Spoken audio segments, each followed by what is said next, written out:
Very good morning and very good afternoon to all our viewers here, and welcome to this edition of Fireside Chat about precision medicine.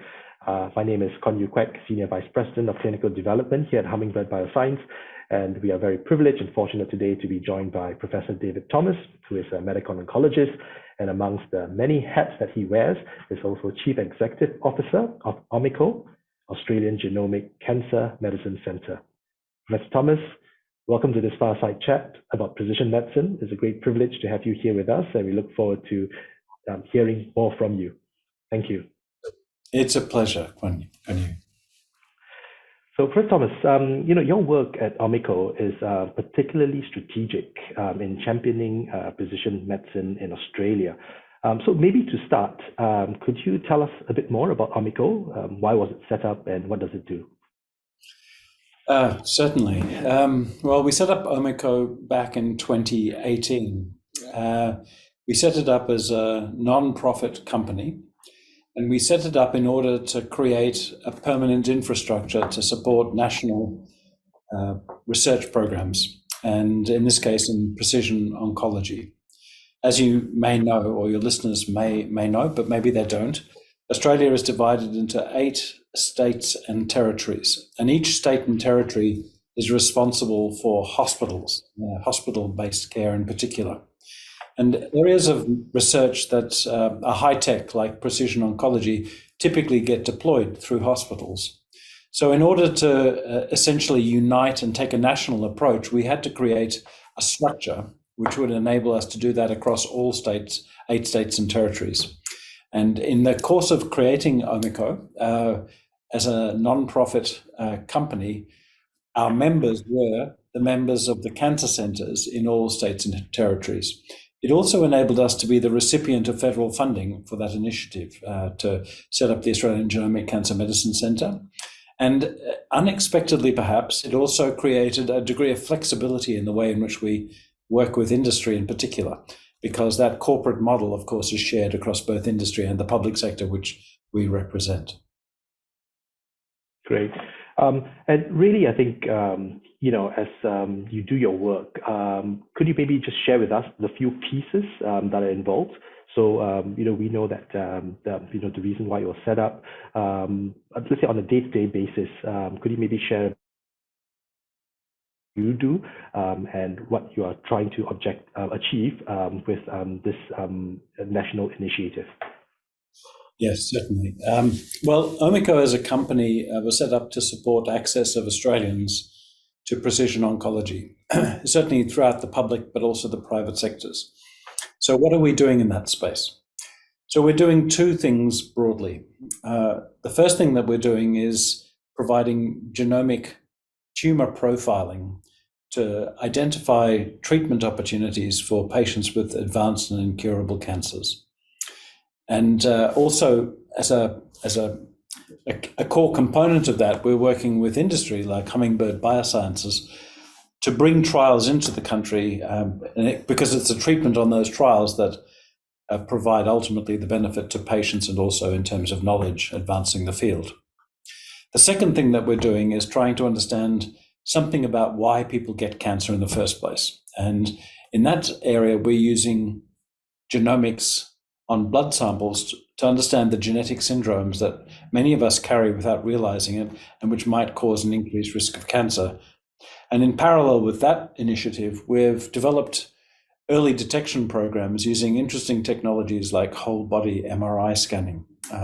So we're working in these 2 areas in terms of genomic risk stratification, and on the other side, in terms of providing biomarkers for biomarker-dependent drug development, access to treatments that are targeting certain biomarkers. Wonderful. And maybe just to help us also understand, what sort of patients would you normally run your NGS testing for? Yes. So at the moment in our treatment program, we are enrolling patients who've got incurable cancers, who are fit enough to benefit from new therapies. We know that when patients become too frail as a result of cancer progression, that there is often a reduced value in receiving a targeted therapy. So we're particularly interested in patients who are who've become incurable, who may be running out of treatment options, and who would be fit enough to take part in the sort of precision medicine trials that we're supporting through our program. And I think you also asked how we do that. So we've received referrals now for more than 10,000 patients with advanced cancer over the past few years, and they've come from all over the country. They've come from oncologists in private practices, in remote areas, as well as in the major centers around our country. And we can do that because we have a call center model.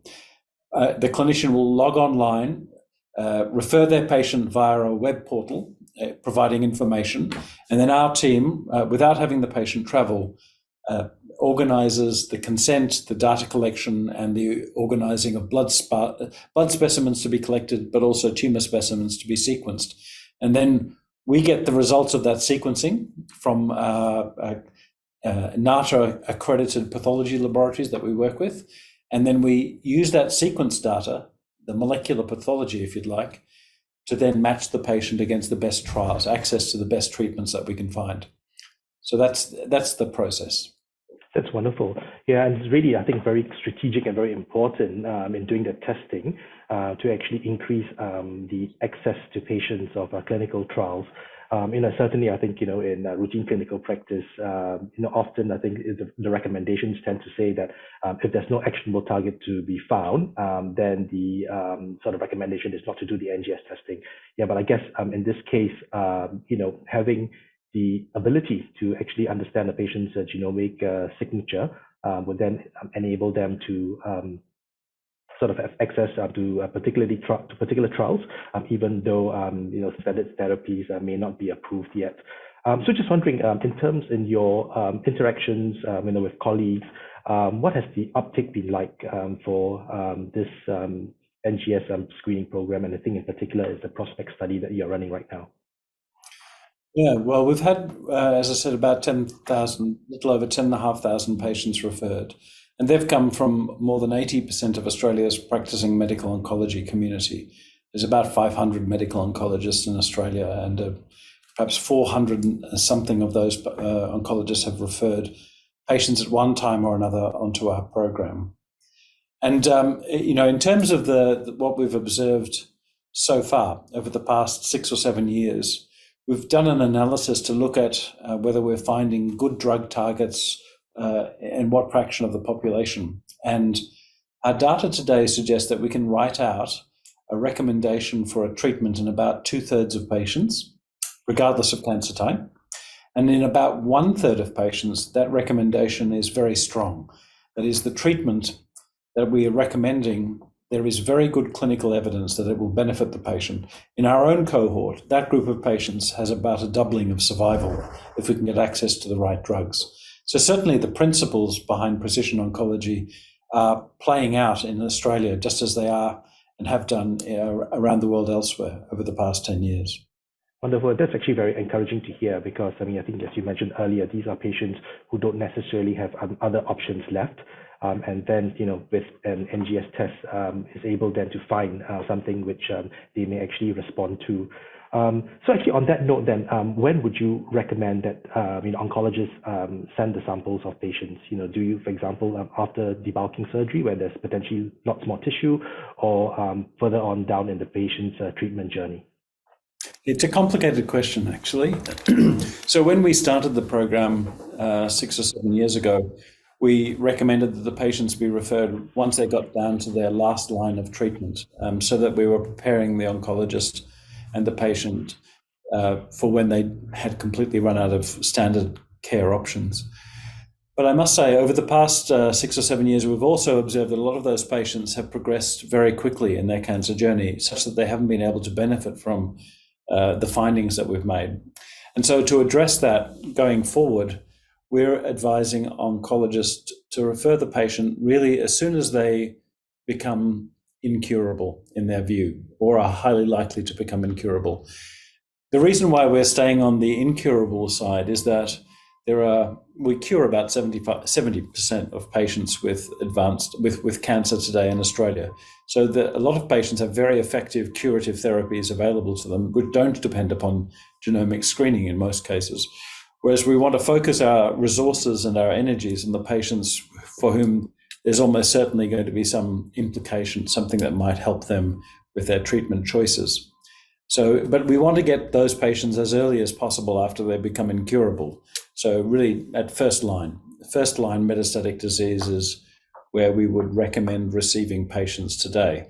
And that way, when the patient gets that result, the clinician often has the time, and the patient, more importantly, has the time for the clinician to look around, find the right treatment, and then start them on that treatment without the patient becoming too sick. Understood. But what about the concern that let's say a patient comes onto a trial in a second or third line setting? Very often we see, especially with targeted therapies, that it can actually modify the genetic signature of the tumor, leading to resistance mechanisms. Yes. So how would you account for that if we test relatively early on? So even though in an incurable setting, rather than maybe just prior to patients coming onto a particular trial? Yeah, that's a very good question. And certainly what you're saying is quite true, that when we put patients onto, for example, hormonal therapies in breast cancer, we do see resistance mutations coming up that weren't there if we'd tested the initial tumor sample. So, but on the other hand, for the majority of treatments that our patients have received are not targeted therapies, and therefore they may be cytotoxic therapies, chemotherapies, rather than targeted therapies. So our general rule is if a patient has been less than 5 years since the cancer diagnosis, the tissue is, say, 5 years old, and provided there's not been a use of a targeted therapy in the meantime, and if there is not a more current sample available, we will use the original diagnostic material it exists in pathology labs as formalin-fixed paraffin-embedded material. However, if a patient has had treatment in the meantime, and we would often recommend a fresh biopsy be taken for exactly the reasons you just mentioned, or we get a liquid biopsy. And liquid biopsies, we can discuss that in a moment. I know that you're keen to talk about that. Liquid biopsies are particularly well suited because they measure the tumor burden, the mutational burden right throughout the body rather than as it varies from site to site. In terms of how that's influenced by testing early, I guess what it means is that if people do have multiple lines of targeted therapy since their first sample was tested, then often in that circumstance, we will test again. And the circumstances that particularly drive us are, for example, lung cancer, where you see the initial response to EGFR-directed therapies result in mutations for which there are effective mutation-specific therapies, like osimertinib, for example.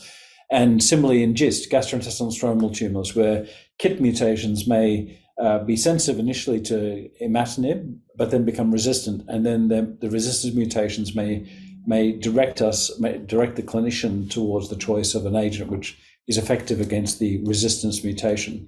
But that scenario is less common. It isn't the most common scenario. So we take a very pragmatic approach. Whatever the tissue is available, we try not to put patients through biopsies unnecessarily. And I know that we'll talk about liquid biopsy, so I'll stop there, and then you can ask about how we think about liquid biopsy. Great. Yeah. In fact, I think you really hit the nail on the head with access to tissue samples. So often early on treatment, it may be easier to actually obtain a sample, but as the patient becomes more frail, as the patient has progressed on more lines of therapy, sometimes getting a tissue biopsy may not necessarily be that straightforward for many reasons. And so I think, you mentioned liquid biopsy. You do use that right now. Just wondering, are we ready to replace tissue biopsy with liquid biopsy now? Or, if not, then, what needs to happen for us to get there? That's a very good question. So liquid biopsies aren't our first preference. It's certainly much more convenient to the patient. And it's certainly, in our experience, these tests often have shorter turnaround times. But also in our experience, the reliability of liquid biopsy to detect all of the mutations that we see when we sequence a tumor sample is less. Even if you can detect some mutations, often we're left wondering whether the sensitivity is reduced. And the scenarios that we see that in vary from cancer type to cancer type, and also according to tumor burden. For example, lung cancer, we have a very high rate of detection of signal in liquid biopsies, but in sarcomas, we have a relatively low rate of detection. In brain tumors, which are localized, we have a very low rate of detection, something of the order of 30 to 50% of samples where we get a signal.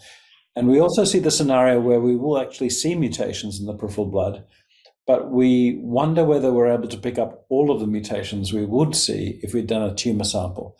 So for various reasons, at this point, we save liquid biopsy for circumstances when we just cannot use tumor material for whatever reason, and where certain cancer types apply, so lung and bowel cancer, for example, but many others. And also we use it where the tumor burden is medium to high as opposed to low.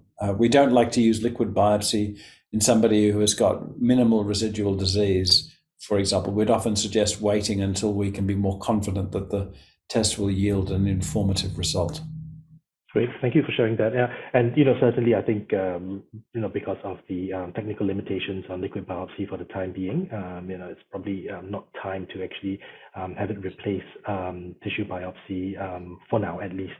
But it's great to see that many companies are working towards increasing the resolution, the ability to pick up the mutations with newer assays, and we hope that there'll be a day where we can potentially have a good readout from a liquid biopsy that will inform treatment decisions going forward.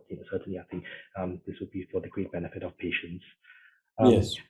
Yeah, I'm just wondering also then, besides, needing to collect tissue samples to enroll on the prospect trial where you do the screening, the NGS testing, what have been the other challenges that you have encountered as you get prospect sort of on the road and ramping up? Well, of course, there are many challenges when you introduce a new model of medicine, which is relevant to so many patients. In no particular order, one of the challenges that we face is that we don't want this to become a type of medicine that is only accessible when you happen to live in one of the big cities in Australia. Australia is a very big country, and 75% of the population lives in metropolitan areas, but the other 25% often live a very long way away from major academic hospitals.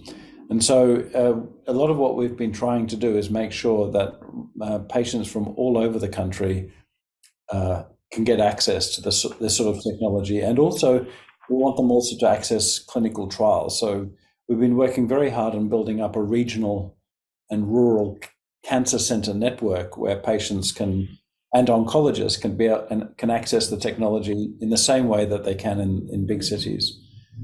So that's and why do we do that? Because we know that cancer outcomes are often a little worse in regional Australia than they are in metropolitan Australia. So we don't want that group in particular to be left behind. Another area is thinking about the future. So most of these programs worldwide are funded through medical research, time-limited grants, even if they're funded on a very big scale. They're funded for 5,000 patients, but they're not necessarily integrated into standard of care. And that's understandable. It's a very fast-moving field that really only came into existence maybe 20 years ago, and it's been growing rapidly ever since then. So health systems have not yet caught up. So we're very interested in thinking about ways in which this science-led model of care can be mainstreamed into clinical practice. How essentially all patients can get access to tumor profiling, not just the ones that take part in our program. And we're trying to do that through scaling, building our program so that, even though we're going to screen 23,000 Australians over the next 3 years, 2 to 3 years here in Australia, that's only going to be 20% at its peak flow rate. It's still only going to be 20% of the patients that would ultimately benefit. So we've always got to be thinking about the future and the future sustainability. And that led us to Prospect. Prospect is in some ways our answer to that question about sustainability, because we're trying to bring together all of the stakeholders required to deliver this model of care. That's both public sector resources, but it's also private sector resources, which are just amazing. To be frank, 99% of the drugs in development are developed by the private sector, and we want to be able to make Australia an attractive destination for companies all throughout the world that want to do early phase drug development because we have the molecular infrastructure available. Wonderful. And that's, really like to commend you on the effort here because, I think even just 10 years ago, we probably wouldn't be having this discussion, right? Because, back then, the ability to really precisely sort of select based on genomic sequencing or genomic signatures wasn't necessarily practical. And now with Omico, this ability to interrogate databases with sufficiently large patient numbers and the ability then to actually do this testing with a relatively quick turnaround time. I know you're working on that to actually reduce the turnaround time. Has really given us the ability to be basically designing our trials such that we can actually maybe pre-select a better, more well-defined patient population, and now coming in from, a drug development point of view. As our audience would know that Hummingbird, we are a clinical stage biotech really focused on developing precision therapies against hard to treat cancers and autoimmune diseases. Yeah, so, on this point, would really love to hear your thoughts on how early in our clinical development program should we actually be selecting based on genomic sequences, right? So, and maybe I'll caveat that by just saying that, for example, in the KRAS sort of inhibitor development program, it was only after the drug was approved then basically became clear that there were basically a handful, about 3 mutations that actually captured about 50% of patients who actually progress early despite having the KRAS G12C mutation. So, your insights would be very helpful. Select early or actually leave it for a bit later? Your thoughts. Well, yeah, those are very good questions. And as you know, 91% of the molecules in oncology development are rationally designed against a biomarker. And it's pretty obvious that if you don't find the patients with that biomarker, then you run a risk of a negative signal. And with small biotech in particular, you don't get many shots. Because of the scale of the investment and support that typically small biotech have, you've really got to design the trial so that you very rapidly establish a recommended and maximum phase 2 dose so that you can safely test the question about whether the drug works. And then very quickly, you've got to at least find some populations where you can be guaranteed that if it's negative, that something is fundamentally wrong. You want to kill drug development early, in my view. So on the other hand, in the dose finding, the sort of phase 1 element, of course, it's much more about the host than it is about the tumor. But you'd like to get as much bang for your buck as possible. And so depending upon the frequency of the target, I think that's the answer, Conyu. If you have a very rare target, you're probably better off to try and very quickly get your phase 2 dose established through phase 1. And maybe it might be a broad population. Maybe you don't spend as much money trying to screen 1,000 patients to find 1 or 2 or 5, whatever it is. But very quickly, once you've got a phase 2 dose, I think you should start off with a biomarker selected cohort because you'll want to know whether it's, give yourself the best chance of going back to your investors and saying, look, it's working. We can see it working in this population. Now we've got to scale up. We need more resources to do the numbers that are required to get this to market. So that's I guess my view of the scenario. I hope that's. And I will say one other. So you mentioned the G12C drug, and I think this is really interesting development. So the G12C drug and subsequent iterations of KRAS mutation-specific therapies. And there are other examples of other gene targets as well that are very mutation specific, is important because if that area of drug development expands, it's going to become ever more precisely dependent upon not just having any mutation, but having very specific mutations, which means trials are going to have to be conducted using large populations like the ones that we screen in order to find patients at sufficient rate to make a difference. And also another thing that I think is interesting about that is the more mutation specific the individual drug is, the more likely that different drugs are going to have very significantly different activities. So what I mean by that is, you imagine a molecule that's developed to a whole range of mutations present in a target gene. Then it's likely that the molecule will have a general effect. It'll be an ATPase inhibitor, whatever it is. But if you're dealing with a molecule that hits only one mutation, then it may well be that different companies have important differences in their drug. So that rather than saying that the class of drugs is likely to have a very similar effect, it may well be that there's quite a big difference between one G12C inhibitor and another G12C inhibitor. I think that phenomenon is going to increase with mutation-specific drug development. And that's very, very interesting. And also, I think, with also the understanding of kill mutations that may potentially create, for example, escape pathways to the drug target. And so really, on that note, right, we're just maybe thinking that, maybe playing devil's advocate, if I may, if we, in a way, go in with the scientific rationale, saying that, okay, in the laboratory, we see that particular resistance would then create escape pathways so that the drug no longer is effective. Do we really stick to our guns and then very quickly early on test in a very defined population to the exclusion of a broader population? Or do we still say that there is a potential that we may be throwing the baby out of the bathwater? So let's keep it a bit broader for the time being until probably a little bit later on in development. Well, I personally believe you need to do both, basically. I think you need to have, that question is actually quite complicated because you could another way of framing that question is, should you be looking at colorectal cancer and KRAS, as well as lung cancer and KRAS and pancreatic cancer, or should you just focus on colorectal? So it's not just that the mutations have to be selected for, but the histotypes.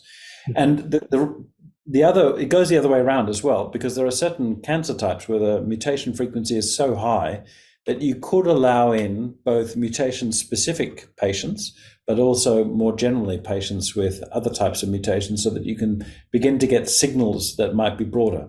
But the whole concept of rational drug development means that you need to have the population with a mutation, at least in principle, because if you get no signal in your broads, you don't want to go back and start a trial over again, taking another 18 months when your runway for funding might be out. You will only get 5 years of funding in the first place. So I think you should probably, it depends upon the drug and it depends upon the target and it depends on the histotypes. But I would suggest that you absolutely need to have the mutation that you design the drug against or the gene against but you also potentially, it's true, you don't want to waste too much time on one particular subset. You want to be, at the same time, as soon as you get a signal of activity, you probably want to have a whole range of signal-seeking studies, which might give you clues about where you might go next. I think what you're saying, which I agree with, is don't be too clever. Just because you've cleverly designed the drug, leave yourself the opportunity to observe things by being inclusive when you're, and I think that's true.